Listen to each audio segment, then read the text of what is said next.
മഹാരാഷ്ട്രയിലും ഹരിയാനയിലും കോൺഗ്രസ് കനത്ത തിരിച്ചടി ഏറ്റുവാങ്ങി. ഇതിന്റെ പശ്ചാത്തലത്തിൽ തിരഞ്ഞെടുപ്പ് തന്ത്രം മാറ്റിപ്പിടിക്കാൻ ഒരുങ്ങിയിരിക്കുകയാണ് കോൺഗ്രസ്.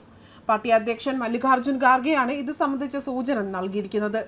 ഇരു സംസ്ഥാനങ്ങളിലെയും തോൽവി വിലയിരുത്തിക്കൊണ്ട് കഴിഞ്ഞ ദിവസം ചേർന്ന കോൺഗ്രസ് പ്രവർത്തക സമിതി യോഗത്തിലാണ് തീരുമാനമെടുത്തിരിക്കുന്നത്. നിയമസഭാ തിരഞ്ഞെടുപ്പുകളിൽ ദേശീയ വിഷയങ്ങൾ മാത്രം ആശ്രയിച്ചിരിക്കുന്നു എന്നതാണ് ഖാർഗെയുടെ നിലപാട്.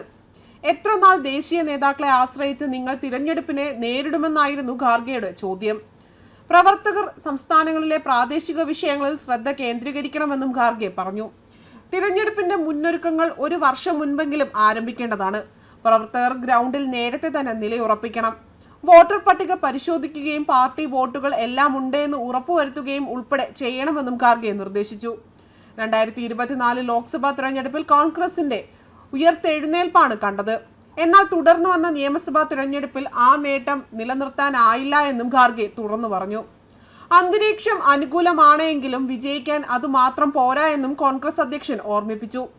ലോക്സഭാ തിരഞ്ഞെടുപ്പിന് ശേഷം നടന്ന 4 സംസ്ഥാനങ്ങളിലെ നിയമസഭാ തിരഞ്ഞെടുപ്പുകളിൽ 2 ഇന്ത്യ മുന്നണിക്ക് വിജയിക്കാനായില്ല എങ്കിലും കോൺഗ്രസിന്റെ പ്രകടനം നിരാശപ്പെടുത്തുന്നതായിരുന്നുവെന്നും ഖാർഗെ തുറന്നു പറഞ്ഞു.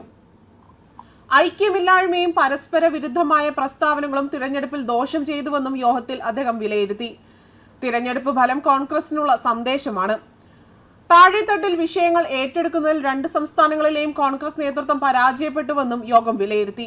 സംഘടനാ തലത്തിലെ പോരായ്മകൾ തിരുത്തുമെന്നും മല്ലികാർജ്ജുൻ ഖാർഗെ നേതാക്കളോട് ആവശ്യപ്പെട്ടിട്ടുണ്ട്. പരസ്പര വിരുദ്ധമായ പ്രസ്താവനകൾ ഒഴിവാക്കേണ്ടതാണ്. കർശനമായ അച്ചടക്കം പാലിക്കണമെന്നും ബ്ലോക്ക് തലം മുതൽ AICC തലം വരെ മാറ്റം കൊണ്ടുവരണമെന്നും അദ്ദേഹം അറിയിച്ചു. ഹരിയാന, മഹാരാഷ്ട്ര നിയമസഭയിലേക്ക് നടന്ന തിരഞ്ഞെടുപ്പിൽ കോൺഗ്രസ് ദയനീയ പരാജയം ഏറ്റുവാങ്ങിയിരുന്നു. ഹരിയാനയിൽ 90 സീറ്റുകളിലേക്ക് നടന്ന തിരഞ്ഞെടുപ്പിൽ കോൺഗ്രസിന് ലഭിച്ചത് 36 സീറ്റുകളായിരുന്നു. 48 സീറ്റുകൾ നേടി BJP-യാണ് അധികാരം പിടിച്ചെടുത്തതും. മഹാരാഷ്ട്രയിലും സമാനമായിരുന്നു സാഹചര്യം. മഹാവികാസ് അഘാഡി സഖ്യത്തിനൊപ്പം മത്സരിച്ച കോൺഗ്രസ് 16 സീറ്റുകൾ മാത്രമായിരുന്നു ലഭിച്ചത്. സഖ്യം ആകെ നേടിയതാകട്ടെ 49 സീറ്റുകളും. BJP-യുടെ നേതൃത്വത്തിലുള്ള മഹായുതി സഖ്യം 235 സീറ്റുകളിൽ വിജയിച്ചിരുന്നു. ഹരിയാന നിയമസഭാ തിരഞ്ഞെടുപ്പിലെ വോട്ട് ശതമാനം പരിശോധിച്ചാൽ BJP-യുടെ കോൺഗ്രസ് പരാജയപ്പെട്ടത് വെറും 0.9 പോയിന്റ് മാത്രം വ്യത്യാസത്തിലാണ്.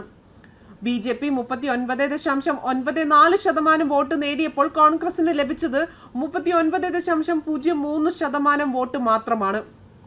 അതായത് BJP-ക്ക് 55.49 ലക്ഷം വോട്ടുകളും കോൺഗ്രസിന് 54.31 ലക്ഷം വോട്ടുകൾ മാത്രമാണ് ലഭിച്ചിരിക്കുന്നത്. പക്ഷേ സീറ്റുകൾ തമ്മിലുള്ള വ്യത്യാസം വളരെ വലുതാണ്. കോൺഗ്രസിനേക്കാൾ 11 സീറ്റുകളാണ് BJP-ക്ക് അധികം ലഭിച്ചത്.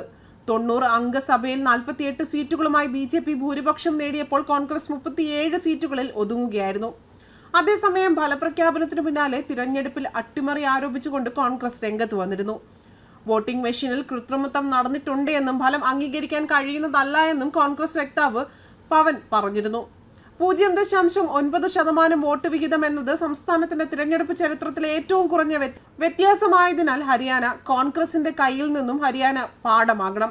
മഹാരാഷ്ട്രയിൽ കോൺഗ്രസ് ഇനിയും ശ്രദ്ധിക്കേണ്ട ഒരുപാട് കാര്യങ്ങൾ ഉണ്ട് എന്നതാണ് വിലയിരുത്തപ്പെട്ടതും. സംസ്ഥാനത്തിന്റെ തിരഞ്ഞെടുപ്പ് ചരിത്രത്തിലെ ഏറ്റവും കുറഞ്ഞ വ്യത്യാസത്തിലാണ് കോൺഗ്രസിന്റെ കയ്യിൽ നിന്ന് ഹരിയാന വഴുതിപ്പോയത്. എന്നാൽ അതിൽ തർക്കമില്ല. വിജയവും പരാജയവും നേരിയ വ്യത്യാസത്തിൽ മാത്രമാണ് എങ്കിലും ഹരിയാനയിലെ തോൽവി കോൺഗ്രസിന് കുറച്ചു നാളത്തേക്കൊരു ക്ഷീണം പകരും എന്നതിൽ സംശയമില്ല. വിജയവും പരാജയവും നേരിയ വ്യത്യാസത്തിൽ മാത്രമാണ് എങ്കിലും ഹരിയാനയിലെ തോൽവി കോൺഗ്രസിന് കുറച്ചു നാളത്തേക്കൊരു ക്ഷീണം പകരുന്ന ഒന്നായിരുന്നു. മറുവശത്ത് BJP ഈ വിജയത്തെ എക്കാലത്തെയും നെഞ്ചിലേറ്റാനും സാധ്യതയുണ്ടായിരുന്നു. 10 വർഷത്തെ ഭരണവിരുദ്ധതയും പ്രകടമായ കർഷക ദുരിതവും അതിജീവിച്ചാണ് BJP നേടിയ 48 സീറ്റുകൾ അവരുടെ ചരിത്രത്തിലെ റെക്കോർഡ് നേട്ടമായിരുന്നു.